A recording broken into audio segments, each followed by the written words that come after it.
اعوذ باللہ من الشیطان الرجیم بسم اللہ الرحمن الرحیم رب اشرح لی صدری ویسر لی امری واحلل عقدۃ من لسانی یفقہوا قولی رب یسر ولا تعسر وتمم بالخیر آمین یا رب العالمین۔ عربی کا معلم حصہ چہارم میں چلتے ہیں آج کے سبق کی طرف، اور آج کے سبق میں ذکر کیے جانے والے کنسیپٹس اور ایکسرسائزز کو اچھی طرح سمجھنے کی کوشش کرتے ہیں۔ عربی کا معلم حصہ چہارم میں ہمارا آج کا سبق ہے الدرس الثانی والخمسون، یعنی 52واں سبق، اور اس سبق کا عنوان ہے بقیہ چند حروف۔ تو گویا سبق میں جو چند حروف رہ گئے ہیں ان کے بارے میں کچھ بتائیں گے ہمیں۔ تو بتا رہے ہیں جی، پہلا حرف جو ہے وہ ہے ال، جس کو حرف التعریف کہا جاتا ہے۔ ال کے بارے میں بتا رہے ہیں کہ ال 3 قسم کا ہوتا ہے۔ نمبر 1 حرف التعریف، نمبر 2 اسم موصول، اور نمبر 3 زائدہ۔ اچھی طرح نوٹ کر لیں کہ لسان القرآن کورس میں ہم نے یہ پڑھا ہے کہ کسی بھی نکرہ اسم کو معرفہ بنانے کے لیے اس کے شروع میں ال کا اضافہ کیا جاتا ہے۔ اس ال میں جو پہلا حمزہ ہے اس کو حمزۃ الوصل کہا جاتا ہے، اور جو لام ہے اصل میں یہ معرفہ بنانے کے لیے استعمال ہوتا ہے، اس کو لام تعریف کہتے ہیں۔ تو یہ باتیں ذہن میں رہیں گی آپ کے، تو انشاءاللہ تعالیٰ آپ کو اب بالکل یہ کلیئر ہو جائے گا۔ اب اس ال کے بارے میں وہ بتا رہے ہیں کہ 3 طرح کا ال جو ہے وہ استعمال ہوتا ہے۔ ایک ال حرف تعریف ہوتا ہے، یعنی معرفہ بنانے والا ال ہوتا ہے۔ ایک ال جو ہے اسم موصول ہوتا ہے، یعنی اسم موصول کے معنی میں ہوتا ہے، اور ایک ال جو ہے یہ زائدہ ہوتا ہے۔ اب ان 3 کے بارے میں ہمیں یہ تفصیل دیں گے۔ ال جو حرف تعریف ہے اسے لام التعریف بھی کہا جاتا ہے، جیسے میں نے عرض کر دیا، اور بتا رہے ہیں کہ تم پڑھ چکے ہو کہ یہ لام نکرہ پر داخل ہو تو وہ معرفہ کے حکم میں آ جاتا ہے۔ تیسرا پوائنٹ بتا رہے ہیں کہ معنی کے لحاظ سے لام تعریف کی 4 قسمیں ہیں۔ تو لام تعریف جو ہے یہ 4 قسم کا ہوتا ہے جی معنی کے لحاظ سے۔ پہلی قسم جو ہے اس کا نام ہے جی لام العہد الخارجی۔ لام العہد الخارجی کیا مطلب ہے اس کا؟ اس کا مطلب ہے جس لام کا مدخول، یعنی وہ اسم جس پر لام داخل ہو رہا ہو، ٹھیک ہے، تو وہ اس لام کا مدخول کہلائے گا۔ بات سمجھ میں آ گئی؟ جس لام کا مدخول، یعنی اسم المفعول کا صیغہ ہے نا یہ، داخل ہونے والا مدخول جس میں داخل ہوا جائے، تو جس لام کا مدخول متکلم اور مخاطب دونوں کو معلوم ہو، یعنی جس اسم پر آپ لام داخل کر رہے ہیں وہ اسم متکلم یعنی بات کرنے والے اور مخاطب یعنی جس سے بات کی جا رہی ہے دونوں کو معلوم ہو، اس لام کو لام العہد الخارجی کہا جاتا ہے۔ ایگزامپل دے رہے ہیں کہ جاء الامیر، امیر آیا، جبکہ اس امیر سے وہ امیر مراد ہو جس کو متکلم اور مخاطب دونوں جانتے ہوں۔ یہ اس وقت ہوتا ہے جبکہ اس شخص کا ذکر پہلے ہو چکا ہو۔ لام تعریف کی دوسری قسم ہے لام العہد الذہنی۔ یہ وہ لام ہوتا ہے جس لام کا مدخول صرف متکلم کے ذہن میں ہو، یعنی لام العہد الخارجی کیا تھا کہ جس اسم پر آپ لام داخل کر رہے ہیں نا اس کا علم متکلم اور مخاطب دونوں کو ہو، اور یہ جو لام ہے جسے لام العہد الذہنی کہا جا رہا ہے، جس اسم پر اس کو داخل کر رہے ہیں اس کا علم صرف متکلم کو ہو۔ اور اس کی ایگزامپل جاء الامیر، جبکہ اس امیر کا علم مخاطب کو نہ ہو، صرف متکلم کو ہو۔ تو دیکھیں آپ دونوں جگہ پر جو ہے جملہ انہوں نے ایک ہی ایگزامپل کے طور پہ لی ہے جاء الامیر، لیکن فرق ہے اگر جاء الامیر متکلم بات کر رہا ہے، کہتا ہے کہ جاء الامیر، امیر آیا، تو الامیر سے مراد وہ ہوگا جس کا علم متکلم کو بھی ہے اور مخاطب کو بھی ہے، جس سے وہ بات کر رہا ہے اسے بھی ہے، دونوں جانتے ہیں کہ وہ امیر کون ہے، ٹھیک ہے۔ یہ لام جو ہے یہ لام العہد الخارجی کہلائے گا۔ اور اگر متکلم بات کرنے والا کہتا ہے کہ جاء الامیر اور اس امیر کا علم صرف متکلم کو ہے، مخاطب جو ہے اس امیر کو نہیں جانتا، تو یہ لام جو ہے لام العہد الذہنی ہوگا۔ اور مولوی عبد الستار صاحب نے ایک پوائنٹ یہاں پر لکھا ہے کہ ان دونوں جگہ انگریزی میں دی جو ہے وہ لگایا جاتا ہے۔ بہرحال تیسرا لام جو ہے وہ ہے جی لام الجنس۔ لام تعریف وہ لام الجنس ہے، یعنی جب اس کے مدخول کی جنس مقصود ہو، یعنی جس اسم پر آپ اسے داخل کر رہے ہیں اس اسم کی جنس مقصود ہو، جنس مراد ہو. جیسے الرجل افضل من المرأتی، اب رجل پر الف لام داخل ہوا ہے، المرأہ پہ الف لام داخل ہوا ہے، یعنی لام تعریف داخل ہوا ہے. یہ ایکچولی لام الجنس ہے، صحیح ہے، جنس مراد ہے یہاں پر، کوئی خاص آدمی یا کوئی خاص عورت مراد نہیں ہے، ذہن میں رکھیے گا. یعنی اسے مراد یہ نہیں ہے کہ متکلم اور مخاطب جو ہیں وہ دونوں اس آدمی اور عورت کو جانتے ہیں، یا اس کا مطلب یہ نہیں ہے کہ صرف جو ہے متکلم وہ اس آدمی اور عورت کو جانتا ہے. یہاں پر مراد مرد اور عورت سے ان کی جنس مراد ہے، یعنی جنس رجل جو ہے یہ جنس عورت سے افضل ہے، اس لیے اس کے معنی بھی انہوں نے لکھ دی، یعنی مرد کی جنس جو ہے وہ عورت کی جنس سے افضل ہے. اس میں افراد کا خیال جو ہے متکلم کے ذہن میں نہیں ہوتا، یعنی اس مرد سے کون مراد ہے یا اس عورت سے کون مراد ہے، یہ بات متکلم کے ذہن میں نہیں ہوتی. اچھی طرح اس کو سمجھ لیجئے گا. لام تعریف کی چوتھی قسم ہے، اسے کہا جاتا ہے جی لام الاستغراق. لام الاستغراق کی جگہ انگریزی میں all یا every بولا جاتا ہے. یہ عبدالستار خان صاحب نے پوائنٹ جو ہے وہ لکھا ہے، تو اس کو اچھی طرح نوٹ کر لیجئے گا کہ لام الاستغراق سے مراد جو ہے all یا every انگریزی میں لکھ کے آ رہے ہیں کہ جبکہ اس کے مدخول کے تمام افراد کا خیال متکلم کے ذہن میں ہو، یعنی متکلم بات کر رہا ہے اور جس پر وہ لام داخل کر رہا ہے نا، لام تعریف، وہ استغراق کے لیے لانا چاہ رہا ہے. تو استغراق کا مطلب یہ ہے جس اسم پر وہ لام داخل ہو رہا ہے اس جنس کے تمام افراد کا خیال کر کے متکلم نے یہ بات کی ہے. اور اس کی بہترین ایگزامپل قرآن مجید میں آپ کو ملے گی سورۃ العصر میں، کہ اللہ تعالیٰ نے ارشاد فرمایا کہ والعصر ان الانسان لفی خسر. الانسان لام داخل ہوا ہے، لام تعریف داخل ہوا ہے انسان پر، تو یہاں پر الانسان سے مراد کوئی خاص انسان مراد ہے؟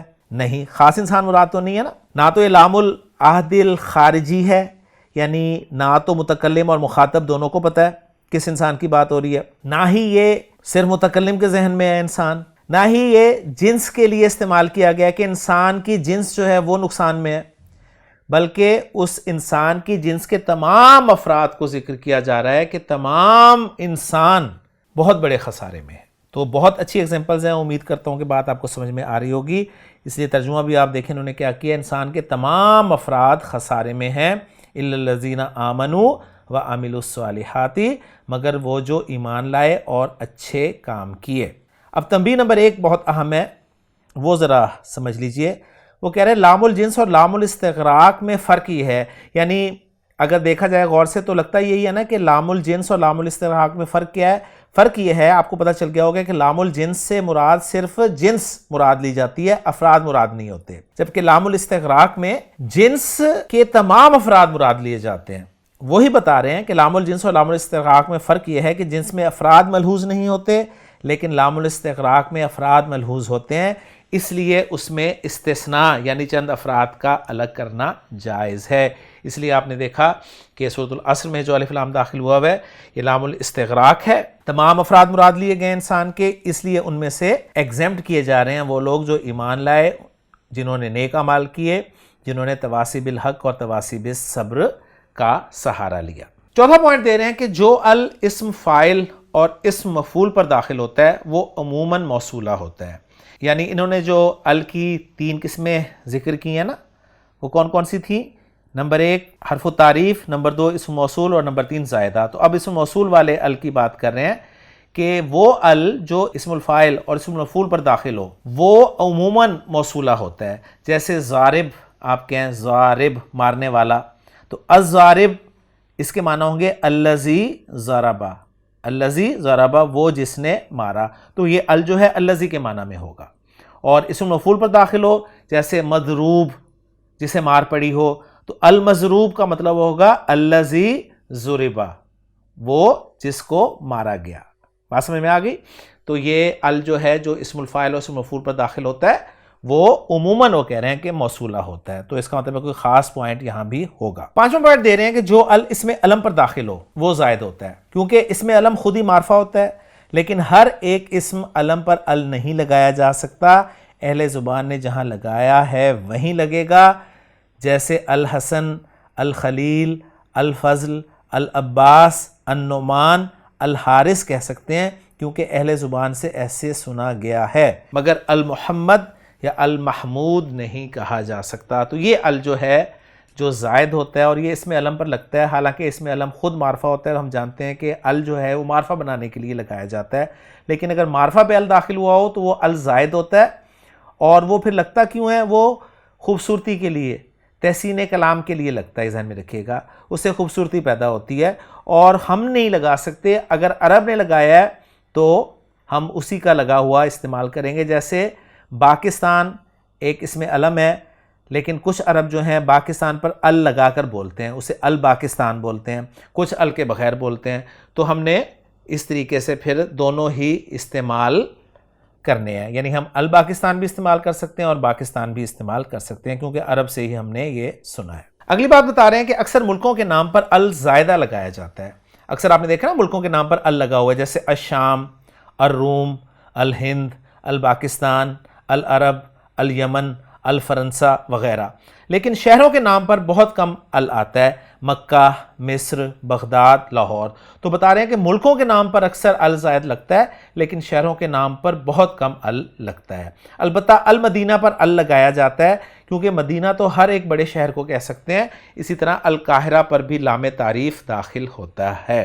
تو مدینہ تو ویسے بھی عربی زبان میں شہر کو کہا جاتا ہے، تو المدینہ سے مراد پرٹیکولر شہر بھی ہو سکتا ہے یا مدینہ النبی صلی اللہ علیہ وسلم بھی ہو سکتا ہے، اور قاہرہ چونکہ ایک شہر کا نام ہے تو اس پر بھی ال داخل ہوا ہے۔ اب دوسرا اہم پوائنٹ جو ال سے ریلیٹڈ ہی ہے، یعنی میں نے ال کے بارے میں آپ کو بتایا کہ ال کے جو دو پارٹس ہیں، جس میں ایک حمزہ ہے اور ایک ہے لام، تو لام کے بارے میں تو آپ کو پتہ چل گیا کہ اسے لام تعریف یعنی حرف تعریف کہا جاتا ہے۔ حمزہ کے بارے میں اب آپ کو بتا رہے ہیں کہ حمزہ جو ہے یہ حمزۃ الوصل ہے، میں نے آپ کے سامنے ذکر کر دیا ہے۔ حمزہ جو ہے اس کے حوالے سے اب دوسرا پوائنٹ دے رہے ہیں کہ حمزۃ الوصل و حمزۃ القطع، یعنی دو طرح کا حمزہ آپ کے سامنے آئے گا، ایک حمزہ حمزۃ الوصل کہلائے گا اور دوسرا حمزہ حمزۃ القطع کہلائے گا۔ چھٹا پوائنٹ دے رہے ہیں کہ دونوں حمزے زائد ہوتے ہیں، جی دونوں حمزے زائد ہیں اور لفظ کے شروع میں آتے ہیں۔ حمزۃ الوصل ما قبل سے ملنے کی حالت میں تلفظ سے ساکت ہو جاتا ہے، لکھنے میں باقی رہتا ہے، اور حمزۃ القطع ہمیشہ ملفوظ ہوتا ہے۔ یعنی دو پوائنٹس آپ نے یاد رکھنے ہیں۔ پہلا پوائنٹ یہ کہ دو حمزے ہیں جی، ایک حمزۃ الوصل ہے اور دوسرا حمزۃ القطع ہے، یہ دونوں حمزے زائد ہیں، ایک بات، لیکن بتا رہے ہیں کہ حمزۃ الوصل جو ہے ما قبل سے ملنے کی حالت میں تلفظ سے ساکت ہو جاتا ہے، یعنی اسے پڑھا نہیں جاتا، جیسے کتاب، اس پہ آپ نے ال داخل کیا تو وہ بن گیا جی الکتاب، اب اسے جب آپ پیچھے سے ملا کر پڑھیں گے تو ذالک الکتاب پڑھیں گے، ذالک الکتاب نہیں پڑھیں گے، یہ تو حمزۃ الوصل ہو گیا کیونکہ یہ ما قبل سے ملنے کی حالت میں تلفظ سے ساکت ہو گیا۔ لیکن حمزۃ القطع جو ہے نا یہ ہمیشہ ملفوظ ہوتا ہے، یعنی اس کو آپ نے پڑھنا ضرور ہے۔ اب یہ بتا رہے ہیں کہ مندرجہ ذیل مقامات میں حمزۃ الوصل ہے، اور ساتھ یہ بھی بتا رہے ہیں کہ یہ تو تم جانتے ہی ہو کہ الف متحرکہ کو بھی حمزہ کہتے ہیں، یعنی الف متحرک کو بھی حمزہ کہتے ہیں، یعنی جو وہ الف جس پر حرکت ہوتی ہے نا کوئی، اس کو بھی حمزہ کہتے ہیں، یہ کہہ رہے ہیں۔ تو بہرحال یہ حمزہ اور الف کو الگ الگ کرنے والی بات ہو رہی ہے، تو ہم نے آسان یہ کیا ہے کہ وہ الف جس پر کوئی حرکت ہو، زیر ہو، زبر ہو، پیش ہو، یا وہ الف ساکن ہو تو اس کو حمزہ کہتے ہیں۔ تو یہاں پر اب اچھی طرح نوٹ کر لیجئے گا، اب یہ بتا رہے ہیں کہ 10 ذیل مقامات میں حمزہ جو ہے وہ حمزۃ الوصل ہوتا ہے۔ دیکھ لیتے ہیں جی وہ کون کون سے مقامات ہیں۔ نمبر 1 ال کا حمزہ، بالکل صحیح ہے جی، ال کا حمزہ حمزۃ الوصل ہے۔ نمبر 2 اسم، ابن، ابنہ، امرؤ، امرأہ، اثنان اور اثنتان کا حمزہ۔ تو یہ 1 2 3 4 5 6 7 اسماء ہیں جن کا حمزہ حمزۃ الوصل ہوتا ہے، یہ یاد رکھ لیں اچھی طرح۔ اسم، ابن، ابنہ، امرؤ، امرأہ، اثنان اور اثنتان، کلیئر ہو گیا؟ یعنی آپ یاد رکھ سکتے ہیں ابن اس کی مونس ابنہ، تو یہ ایک جوڑا ہو گیا، امرؤ اور اس کی مونس امرأہ، یہ ایک جوڑا ہو گیا، اور اثنان اور اس کی مونس فارم اثنتان، یہ ایک جوڑا ہو گیا۔ تو 3 جوڑے ہیں اور ایک علیحدہ سے لفظ ہے، ٹھیک ہو گیا؟ یہ 7 اسماء ہیں جن کا حمزہ حمزۃ الوصل ہوتا ہے۔ تیسرا پوائنٹ دے رہے ہیں کہ ابواب ثلاثی مزید کے جو ثلاثی مزید ابواب ہم نے پڑھے ہیں ان کے 7 بابوں میں، یعنی وہ 7 باب کون سے ہیں؟ باب انفعال نمبر 1، باب افتعال نمبر 2، باب افعلہ نمبر 3، باب افعال نمبر 4، باب استفعال نمبر 5، باب افعول نمبر 6 اور باب افعول نمبر 7۔ یعنی انفعل، افتعل، افعل، افعال، استفعل، افعول اور افعول، یہ 7 بابوں میں حمزہ جو ہے یہ حمزۃ الوصل ہے، ثلاثی مزید فی کے ابواب ذہن میں رکھیے گا۔ پھر مزید بتا رہے ہیں کہ اور رباعی مزید کے 2 باب افعل اور افعل، ان کے ماضی، امر اور مصدر میں جو حمزہ ہے وہ بھی حمزۃ الوصل ہے۔ کلیئر ہو گیا؟ اور چوتھا پوائنٹ کہ ثلاثی مجرد ابواب کے امر حاضر میں جو حمزہ آتا ہے وہ بھی حمزۃ الوصل ہے۔ ان مقامات کے علاوہ جو حمزہ ہوگا وہ حمزۃ القطع ہوگا۔ تو بہت بڑی انفارمیشن ہمارے پاس آ گئی ہے جی، اس کو سنبھال لیں کہ حمزۃ الوصل کون کون سا حمزہ ہوتا ہے۔ ال کا حمزہ ہے، 7 اسماء کا حمزہ ہے، ثلاثی مجرد ابواب میں جو امر حاضر کا حمزہ ہے وہ حمزۃ الوصل ہے، ثلاثی مزید فی ابواب کے 7 بابوں کا حمزہ حمزۃ الوصل ہے، اور رباعی مزید کے 2 بابوں کے ماضی، امر اور مصدر کا جو حمزہ ہے وہ حمزۃ الوصل ہے۔ ان کے علاوہ باقی تمام حمزے جو ہیں وہ حمزۃ الوصل کی کیٹیگری سے نکل جائیں گے اور حمزۃ القطع کی یہ کیٹیگری میں آ جائیں گے۔ آگے بتا رہے ہیں کہ باب اکرما جو ہے یعنی باب افعال، اس کے ماضی اور امر کا حمزہ افعل التفضیل اور افعل الصفہ کا حمزہ نیز ہر ایک باب سے مضارع واحد متکلم کا حمزہ حمزۃ القطع ہے۔ یعنی باب افعال میں بھی حمزہ آتا ہے ماضی میں، پھر افعل التفضیل کا صیغہ جو ہے اکبر، اصغر، امجد، یہ سب جو ہیں یہ ان کا حمزہ آتا ہے۔ افعل الصفہ یعنی احمر، اصفر، اسود، ان کا حمزہ، یہ سب حمزہ پھر فعل مضارع کی گردان میں جو واحد متکلم کا صیغہ ہوتا ہے اس میں حمزہ آتا ہے۔ ان حمزوں کے بارے میں بتا رہے ہیں کہ یہ سب کے سب حمزہ جو ہیں وہ حمزۃ القطع ہیں۔ تنبیہ نمبر 2 دے رہے ہیں کہ حمزۃ الوصل کے تلفظ میں کبھی جاننے والوں سے بھی غلطی ہو جاتی ہے، اس لیے تمہیں خاص طور پہ اس کی مشق کرنی چاہیے، اور یہ کروائیں گے بھی آپ سے۔ یعنی ما قبل سے وصل کی حالت میں حمزہ کو تلفظ سے ساکت کر دیا جائے۔ ایگزامپل دے رہے ہیں بڑی خوبصورت، دیکھیں جی، کہہ رہے ہیں الاسم کو الاسم، یعنی میں آپ کو سمجھا دیتا ہوں، اسم کا حمزہ ہم جانتے ہیں حمزۃ الوصل ہے نا، اسم پر آپ نے ال داخل کیا، اسم پر آپ نے جب ال داخل کیا تو اب اسم کا حمزہ جو ہے وہ پیچھے سے ملا کر ال پیچھے لگایا ہے، تو اب وہ اسم کا حمزہ نہیں پڑھا جائے گا۔ تو پھر کیسے پڑھیں گے؟ ال کا لام ساکن ہے اور پھر لام ساکن کو سین سے ملا کر ہم نے پڑھنا ہے، اور سین بھی ساکن ہے تو 2 ساکن اکٹھے ہو گئے، تو قاعدہ یہ ہے کہ پہلے ساکن کو دوسرے ساکن سے ملاتے ہوئے زیر دی جاتی ہے۔ تو ہم نے اب وہ لام جو ہے اسے زیر کے ساتھ پڑھنا ہے، تو ہم نے اسے پڑھنا ہے الاسم، الاسم، الاسم۔ بات سمجھ میں آ گئی؟ الاسم کو وہ کہہ رہے ہیں الاسم یعنی الاسم پڑھنا ہے، اور اگر اس سے پہلے واو آ جائے فرض کیا تو والاسم پڑھا جائے گا، کیونکہ ال کا حمزہ بھی حمزۃ الوصل ہے تو اس کی حرکت بھی نہیں پڑھی جائے گی، تو پھر صرف لام کے زیر کے ساتھ آگے آپ سین کو ملا دیں گے اور پڑھیں گے والاسم، والاسم، والاسم۔ اور قرآن مجید میں اس کی بہترین ایگزامپل ہے بئس الاسم بعد الفسوق، ٹھیک ہے؟ تو وہاں پر اس کو آپ چیک کر سکتے ہیں۔ اسی طرح فل امتحان کو فل امتحان نہیں پڑھنا، فی الامتحان پڑھنا ہے، فی لم، فی لم، فا زیر فی، لام زیر میم لم، فی لم، فی لم، فی الامتحان، فی الامتحان، کیونکہ باب افتعال سے آیا، اور باب افتعال کا ہم جانتے ہیں کہ ماضی میں اور مصدر میں جو حمزہ ہے وہ حمزۃ الوصل ہوتا ہے۔ تیسرا حرف جو بتا رہے ہیں سبق میں وہ ہے التاء المبسوطۃ والمربوطۃ، یعنی تائے مسبوطہ اور تائے مربوطہ کے بارے میں بتا رہے ہیں۔ 7واں پوائنٹ دے رہے ہیں کہ تائے مسبوطہ یعنی لمبی تا، تائے مسبوطہ لمبی تا، تا 2 طرح کی ہوتی ہے نا، ایک لمبی ہوتی ہے ایک گول ہوتی ہے، ذہن میں رکھیے گا۔ تو بتا رہے ہیں تائے مبسوطہ یعنی یہ لمبی تا اکثر ضمیر واقع ہوتی ہے جو فعل ماضی کے آخر میں مخاطب اور متکلم کے صیغوں کے ساتھ لاحق ہوتی ہے۔ جیسے فعلا سے آپ گردان کریں نا تو فعلتا تا، فعلتی تی، فعلتو تو، فعلتما تما، فعلتم اور فعلتنا. یہ جو تا ہے یہ تائے مبسوطہ جو کہ ضمیر واقع ہوتی ہے. لیکن ایک تا آپ کو نظر آئے گی تا ساکن ماضی گردان میں فعلت.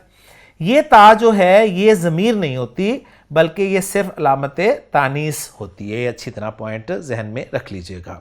اور تائے مربوطہ گول تا جسے ہم کہتے ہیں وہ بتا رہے ہیں کہ زیادہ تر حرف تانیث کے طور پہ استعمال ہوتی ہے، جیسے مذکر سے مؤنث بناتے ہوئے امرؤن سے امرأتن، ملک ان سے ملکتن، صالح ان سے صالحتن، مسلم ان سے مسلمتن. اسی طرح بہت سے اسماء کے آخر میں بھی آتی ہے جنتن، مروحتن، غرفتن. بس پوائنٹ نوٹ کر لیجئے گا کہ یہ جو تائے مربوطہ ہوتی ہے نا اس سے پہلے لازماً زبر حرکت ہوتی ہے. اچھی طرح نوٹ کر لیجئے گا. اگر کوئی آپ لفظ تا کے ساتھ بول رہے ہیں اور اس تا سے پہلے آپ کو زبر نظر آ رہی ہے بولنے میں تو وہ لازماً گول تا یعنی تائے مربوطہ ہوگی. اگر زبر نظر نہیں آ رہی بولنے میں یعنی بولنے میں آپ کو محسوس نہیں ہو رہی تو وہ لمبی تا یعنی تائے مبسوطہ ہوگی. جیسے بنت، اب بنت میں اینڈ پہ آپ کو تا کی آواز سنائی دے رہی ہے لیکن تا سے پہلے زبر نہیں ہے تو آپ لمبی تا لگائیں گے. اسی طرح اخت، تا سے پہلے ساکن آپ کو سنائی دے رہا ہے تو آپ لمبی تا لگائیں گے. لیکن ابنہ، ابنتن، ابنتن تو اب یہ تا جو ہے آپ گول لگائیں گے کیونکہ آپ کو اس تا سے پہلے زبر کی آواز جو ہے وہ سنائی دے رہی ہے. مزید بتا رہے ہیں کہ کبھی اسم جنس اور واحد میں فرق کرنے کے لیے بھی تائے مربوطہ لگتی ہے. جیسے شجرن جو ہے یہ درخت اسم جنس ہے، ٹھیک ہے، جنس کے لیے استعمال ہوتا ہے. کوئی بھی شجر، کوئی بھی درخت ہے، صحیح ہے، اسے آپ شجر کہہ سکتے ہیں. اب ایک درخت کو آپ اس میں سے ذکر کرنا چاہتے ہیں تو شجر نہیں کہیں گے بلکہ شجرتن کہیں گے. تو یہ تا جو ہے جو اسم جنس اور واحد میں فرق کرنے کے لیے آتی ہے اس تا کو تائے وحدت کہتے ہیں. تائے وحدت، ٹھیک ہے. جیسے بکرن سے بکرتن، لیلن سے لیلتن، نخلن سے نخلتن، تمرن سے تمرتن وغیرہ وغیرہ. پھر بتا رہے ہیں کہ کبھی یہ تائے مربوطہ جو ہے مبالغے کے لیے بھی آتی ہے. جیسے علامتن، فہامتن. اب یہ علامہ کے اندر جو گولتا ہے نا یہ مبالغے کے لیے آئی ہے، ذہن میں رکھیے گا. یہ مذکر مؤنث دونوں پر ان الفاظ کا اطلاق ہوتا ہے. یعنی یہ نہیں کہ آپ علامہ جو ہے وہ مؤنث کہیں گے مذکر نہیں ہوگا. مذکر بھی علامہ ہوتا ہے، ہم کہتے ہیں بہت بڑے علامہ ہیں، اور مؤنث کے بارے میں بھی ہم یہ کہتے ہیں کہ بہت بڑی علامہ ہے. تو مذکر مؤنث دونوں پر ان الفاظ کا اطلاق ہوتا ہے. اور اس تا کو کیا کہتے ہیں؟ اس تا کو تائے مبالغہ کہتے ہیں. اگلا اہم پوائنٹ بتا رہے ہیں کہ کبھی صیغہ منتہی الجموع.